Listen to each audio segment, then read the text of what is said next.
Hello students, today we are going to start the chapter that is your cell cycle and cell division. In case of multicellular organism, the growth of the organism is defined by the process of cell division. Here the cell is going to multiply and it is forming many numbers of cells or million or trillion number of cells so that a multicellular organism like us can be formed. So before going to the cell division, the cell is going through some cyclic events. During these cyclic events, the cell prepares itself for the cell division. It duplicates its genome, that is the genetic material which is present in the nucleus, and it also synthesizes different type of raw materials which is required for the cell division. This whole total sequential events is called as your cell cycle.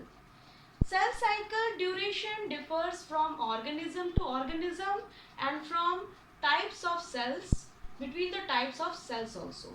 In case of human, one human cell is taking 24 hours to complete one cell cycle. Similarly, in case of yeast, it is taking 90 minutes to complete a cell cycle. So, in the cell cycle, we will be studying that what are the different phases, what are the different type of events that are taking place in the cell. How the cell is preparing itself for the cell division. So, we have already discussed in the previous slides about the cell cycle. So, first of all, see here, one cell cycle is divided into your two parts or two phases. One is your interphase, another is your M phase. Interphase can be called as your resting phase, or it can be also called as your preparatory phase, where the cell is preparing itself for the cell division. Okay? During this, if one cell is going to divide, एक cell अगर divide करने जा रहा है और एक daughter cell बनाने जा रहा है, ये अपना सारा कंटेंट वो दूसरे सेल को कभी ट्रांसफर नहीं करेगा. Rather, इसका जो भी कंटेंट है, आइदर द न्यूक्लियर कंटेंट हो गया या फिर साइटोप्लाज्मिक कंटेंट हो गया, सेल ऑर्गेनेल्स होगा, ये सारी चीज़ों को वो कॉपी करेगा, इसका फोटो कॉपी बनाएगा या फिर जेरोक्स कॉपी बनाएगा, फिर जाके वो नया सेल जो फॉर्मेशन कर रहा है उसको वो ट्रांसफर करेगा. इसी तरह से सेल डिवीजन होता है. So during the interphase of the cell cycle, the cell is preparing for the actual cell division, that is your M phase. So interphase को हम लोग resting phase भी बोल सकते हैं, जहाँ पे सेल अपने आप को प्रिपेयर कर रहा है, क्या क्या चीज़ें चाहिए सेल डिवीजन के लिए वो सबको वो फॉर्मेशन कर रहा है. इसको रेस्टिंग फेज तो एकदम से इसको एक्सट्रीमली रेस्टिंग फेज तो बोल नहीं सकते हैं, क्योंकि ये बाहर से ये दिख रहा है कि सेल एकदम रेस्टिंग फेज में है, मगर अंदर ही अंदर ये मेटाबॉलिकली बहुत ही एक्टिव है, क्योंकि बहुत सारी चीज़ों की सिंथेसिस इसमें हो रही है. तो ये मेटाबॉलिकली एक्टिव फेज हो सकता है, और इसको भी बोल सकते हैं preparatory phase. This is a diagram. This circle is showing the diagram of cell cycle where the cell is going through different phases. Okay? In the interphase, here the interphase is having your some subphases. That is your G1 phase, S phase, G2 phase. All together is constituting your interphase.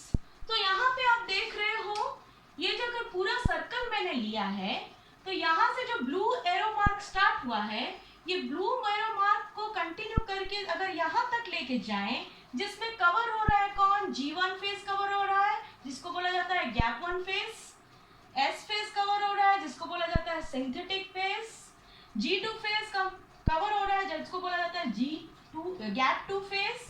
All together they are forming your interphase. तो interphase में क्या होता है, cell अपने आप को prepare करता है सेल डिवीजन के लिए. सेल डिवीजन कहाँ पे होता है, सपोज ये पूरा का पूरा सेल साइकिल हो गया, तो यहाँ तक तो इंटरफेज हुआ. यहाँ पे देख रहे हो जो फेज है, इतने ड्यूरेशन का जो फेज है वो बहुत ही छोटा टाइम पीरियड का फेज है, दैट इज 1 आवर का फेज है, जिसको बोला जाता है M phase. M phase is the divisional phase occurs. Okay, so we will be discussing the M phase in the next video. Let us discuss the different phases, different sub phases of the interphase. तो पहला phase कौन होता है? G1 phase. कोई भी cell, suppose यहाँ पे एक सेल आया, वो सेल डिवीजन के लिए रेडी है, सेल डिवीजन के लिए वो एंट्री करना चाहता है, तो इसका क्रोमोसोम नंबर आपको 2n में, आप 2n में सपोज उसको रिप्रेजेंट कर रहे हो. Now the cell is entering into the phase that is your G1 phase. जब एक सेल G1 फेज में एंटर करता है तो वो क्या क्या प्रिपेयर करता है? What are the different type of phenomena that is taking place during the G1 phase?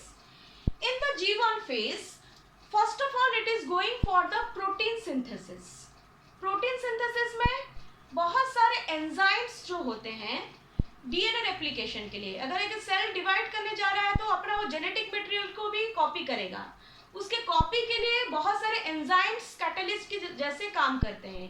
ये एंजाइम्स क्या होते हैं? प्रोटीन होते हैं.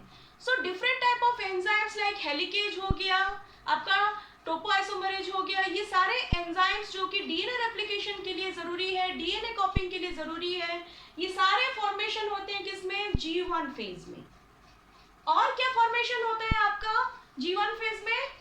There will be the synthesis of RNA. Protein synthesis के बारे में अगर आप हायर स्टैंडर्ड में 12th में पढ़ोगे, it is including your different processes like your transcription, translation, etc. तो इसके लिए बहुत सारे वेराइटीज ऑफ आरएनए की जरूरत होती है. 3 टाइप के वेराइटीज के आरएनए होते हैं, जैसे आरआरएनए हो गया, टीआरएनए हो गया. डिफरेंट वेराइटीज ऑफ के आरएनए होते हैं जो कि प्रोटीन सिंथेसिस में हेल्प करते हैं. तो प्रोटीन सिंथेसिस अगर हो रहा है तो आरएनए सिंथेसिस की भी जरूरत होती है, क्योंकि आरएनए फॉर्मेशन होना जरूरी है. Next is ATP synthesis also taking place in case of your G1 phase. G1 phase में आपका एटीपी सिंथेसिस भी होता है, क्योंकि इतना बड़ा मेटाबॉलिकली हाईली एक्टिव प्रोसेस अगर हो रहा है तो इसके लिए आपको एनर्जी भी चाहिए, इसीलिए आपका एटीपी सिंथेसिस भी होता है. देन और क्या होता है? Raw materials required for the S phase is also prepared in case of your G1 phase. S phase में जनरली क्या होता है? डीएनए रेप्लिकेशन, जेनेटिक मटेरियल जो है आपका डीएनए डीऑक्सीराइबोन्यूक्लिक एसिड जो है उसका कॉपी होने वाला होता है. इसका मतलब एक नया डीएनए फॉर्मेशन हम करने जा रहे हैं. डीएनए हम लोग जानते हैं, मैंने 10th स्टैंडर्ड में आपके साथ डिस्कस किया था कि डीएनए बना हुआ है नाइट्रोजनस बेसिस से, पेंटोज शुगर से, फॉस्फेट बॉन्ड से, ये सब चीजों से बना हुआ है. तो एक डीएनए प्रिपेयर करने के लिए जो भी कुछ रॉ मटेरियल, जो एक नाइट्रोजनस बेसिस, शुगर, ये सारा चीजें जो चाहिए, ये सब फॉर्मेशन हो रहा है कहाँ पे? G1 फेज में. ठीक है. एंड G1 फेज में आप क्या देखोगे? सेल का साइज, साइटोप्लाज्मिक कंटेंट इंक्रीज हो रहा है, तो इसका मतलब सेल का साइज बढ़ने लगता है. So these are the different type of events that are taking place in case of your G1 phase. G1 थोड़ा सा लॉन्गर फेज होता है. After completion of the G1 phase, the cell is entering into the next phase that is your S phase, और it can be also called as your synthetic phase. कुछ synthetic phase मतलब कुछ चीज synthesis हो रहा है. क्या यहाँ पे सिंथेसिस हो रहा है? There will be the synthesis of DNA, there will be the synthesis of DNA, और there will be the occurring of DNA replication और डीएनए कॉपी.